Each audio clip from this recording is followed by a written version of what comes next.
Hello friends, welcome to my channel.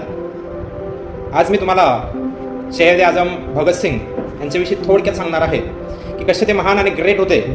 वयाच्या 21व्या वर्षी जो माणूस देशासाठी फासावर जातोय, त्या माणसाची देशभक्ती किती होती आणि किती कॉन्सन्ट्रेशन करून ते देशासाठी आपल्या प्राणांची आहुती त्यांनी दिली.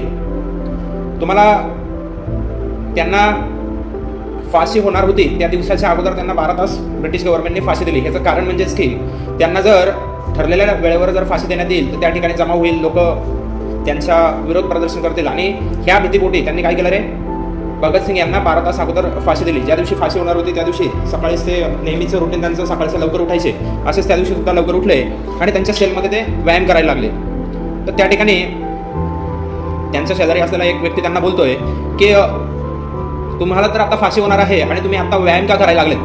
तर त्यांनी एक खूप सुंदर असं उत्तर त्यांना दिलं की आत्ता जर मी व्यायाम केला तर न जाने अगले जन्म में मेरे बाहू मजबूत बन के आएंगी, असं त्यांनी उत्तर दिलं. आणि देशप्रेम काय असतं हे त्यांनी त्यांच्या सेलमध्ये कोळशाने त्या भिंतीवर लिहून ठेवलेले वाक्य आहेत कि कुछ इस तरह मेरे फितरत से वाकिफ है मेरी कलम, कि कुछ इस तरह मेरे फितरत से वाकिफ है मेरी कलम, इश्क भी लिखना चाहूँ तो इनकलाब आता है, इनकलाब आता है.